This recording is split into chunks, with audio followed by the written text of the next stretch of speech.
আপনাদের মধ্যে চলে আসলাম আবারও আমি সম্রাট নতুন একটা ভিডিও নিয়ে। ভিডিওটা খুবই ইন্টারেস্ট হতে চলেছে। ভিডিওটা আপনারা লাস্ট পর্যন্ত দেখেন। মাছ ধরতে আসলাম, আজকে মাছ পাচ্ছি না। ও ভাই, এটা কি? এটা কিসের গর্ত দেখা যায় এখানে? মনে হয় এই গর্তটার ভিতরে কাঁকড়া আছে, একটা মাছ চলে যাচ্ছে মনে হয়। দেখি তো এই গর্তটার ভিতরে কি আছে, আমার কাঁকড়া পেলে খুব ভালো হয়। ও ভাই, আপনারা দেখেন আমি কাঁকড়া পেয়ে গেছি। কাঁকড়াটাকে আজকে এমনভাবে সিদ্ধ করব, সিদ্ধ করে এই কাঁকড়াটাকে খেবো। না দেখেন কাঁকড়াটা কী করে আস্তে করে আর একটু ভেঙে নিই, ভেঙে নিয়ে কাঁকড়াটাকে ধরতে হবে, নিচে দিয়ে হাতটা ঢুকিয়ে নেই। কাঁকড়াটা ধরে নিলাম। দেখেন কাঁকড়াটা কত সুন্দর, কি বড় একটা কাঁকড়া! ওয়াও! এই কাঁকড়াটা রেখে দিই। আচ্ছা, দেখি আর কি পাওয়া যায়। আরও যদি কয়েকটা কাঁকড়া পাই তাহলে ভালো হয় আরও। এদিক দিয়ে মাটিগুলো খুদে খুদে একটু দেখি পাই কিনা। ও ভাই, আরেকটা গর্ত পেয়ে গেলাম। মনে হচ্ছে গর্তটা নতুন, আমার মনে হচ্ছে এটার ভিতরে একটা কাঁকড়া আছে। দেখি কাঁকড়া আছে কিনা। এগুলো দেখা যাচ্ছে না, ওই গর্ততে না। আর একটু সামনে যাই, দেখি আস্তে আস্তে। নতুন আরেকটা গর্ত দেখা যাচ্ছে এই মুহূর্তে। কাঁকড়া মনে হয় মাটি খুঁজেছে ওটার মধ্যে। দেখি দেখি ওটার ভিতরে কাঁকড়া আছে কিনা। এটা কাটি নিয়ে গুঁতো দিয়ে দেখি। হ্যাঁ, আমার মনে হচ্ছে ওটার ভিতরে কাঁকড়া আছে। কাঁকড়া আছে মনে হচ্ছে। মাটিটা ভেঙে নিই, হাত দিয়ে আস্তে করে ভেঙে নিই। ও ভাই, আপনারা দেখেন এই যে কাঁকড়াটা নড়তেছে। এই কাঁকড়াটাকে সুন্দর করে মাটিটি ভেঙে ধরতে হবে। ওই কাঁকড়াটা অনেক বড় আছে দেখা যাচ্ছে। আর একটু খুদে নেই আর একটু মাটিগুলো খুদে ধরে ফেলি। এই যে কাঁকড়াটা দেখেন, ওইটা আর একটু বড়। ওয়াও, কি সুন্দর কাঁকড়া! আজকে মজা করে রান্না করে খাবো, এগুলা সিদ্ধ করি। আমার আর কিছু ধরতে হবে না, এখন আমি চলে যাই। বাসায় যেতে হবে। দুটো কাঁকড়া পেয়েছি, অল্প কিছু মাছ পেয়েছি, আর কিছু লাগবে না। বাসায় চলে যাই আজকে আমার জায়গায় গিয়ে আমি এগুলো সিদ্ধ করে খাবো। আপনারা সাথে থাকেন আমাদের সাথে। এখনও যারা চ্যানেলটা সাবস্ক্রাইব করেনি, চ্যানেলটা সাবস্ক্রাইব করে দিন। নিত্য নতুন আপনারা ভিডিও পেয়ে যাবেন আমার চ্যানেল থেকে।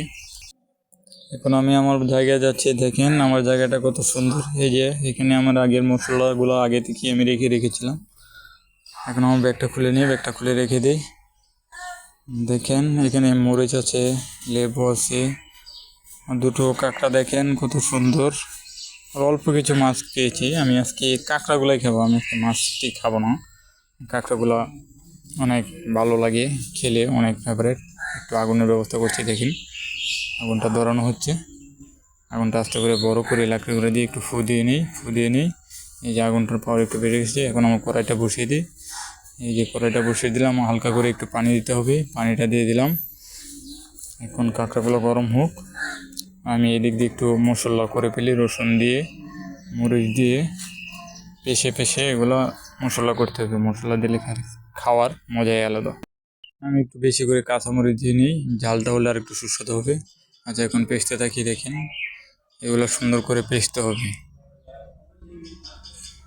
এদিক দিয়ে আস্তে করে দেখা যাচ্ছে রান্না আমার হয়ে যাচ্ছে, এটা সিদ্ধ হয়ে যাচ্ছে। আমি এটা এই মুহূর্তে পেশে নিচ্ছি।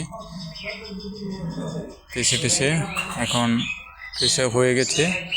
এখন আমার করতে হবে একটু ভালো করে পেশতে হবে।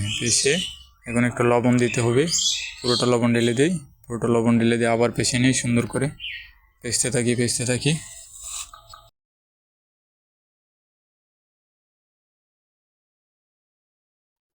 এখন আমার অলরেডি পেশা হয়ে গেছে। দেখেন পেশা হয়ে গেছে। এখন আমি এই তেলটা ঢেলে দিয়ে একটু তেলটা ঢেলে দিলাম। এখন লেবুগুলো কাটতে হবে। লেবুর রস দিলে স্বাদ হয় অনেক সুস্বাদু। লেবুটা কাটলাম। এখন লেবুর রসটা দিয়ে নিই সুন্দর করে চিপে লেবুর রসটা দিয়ে দিলাম। এই যে লেবুর রসটা দিয়ে দিচ্ছি সুন্দর করে চিপে। একটু নেড়ে নিই একটু দেখি কেমন হয়েছে। স্বাদটা আমার দেখতে হবে। কি স্বাদ! অস্থির, তুলনা নেই কোনো। টকটা এমন হয়েছে, সেই লাগছে সেই। এখন কাঁকড়াটা খেলে অনেক সুস্বাদু লাগবে আমার। এখন আমার কাঁকড়াগুলো হয়ে গেছে। কাঁকড়াগুলো উঠিয়ে নিই সুন্দর করে। কাঁকড়াগুলো এই যে দেখেন কি সুন্দর কালার হয়েছে কাঁকড়াটার। পানিটা অনেক গরম। কাঁকড়াটি এখানে উঠিয়ে ঝুড়ির মধ্যে রেখে দিই। আরও একটা কাঁকড়া রেখে দিলাম। এখন এটা রেখে দিই। এখন কাঁকড়াটাকে সুন্দর করে আমার একটু সাইজ করতে হবে। ও কত সুন্দর সুস্বাদু, কি কালার এসেছে! সে একটু টান দিয়ে এটা খুলতে হবে। অনেক গরম লাগতেছে অনেক। এটা খুলে নিচ্ছি দেখেন। কি সুন্দর, কি কালার হয়েছে। একটু পরিষ্কার করে নিই, এটা চেষে নিয়ে একটু পরিষ্কার করে নিই। পরিষ্কার করা হয়ে গেছে, এখন এটা ভাঙতে হবে। ভেঙে নিলাম। এখন এটা খেলে অনেক সুস্বাদু। এখন এটা আমার মশলা দিয়ে খাবো। দেখেন মশলাটা একটু নেড়ে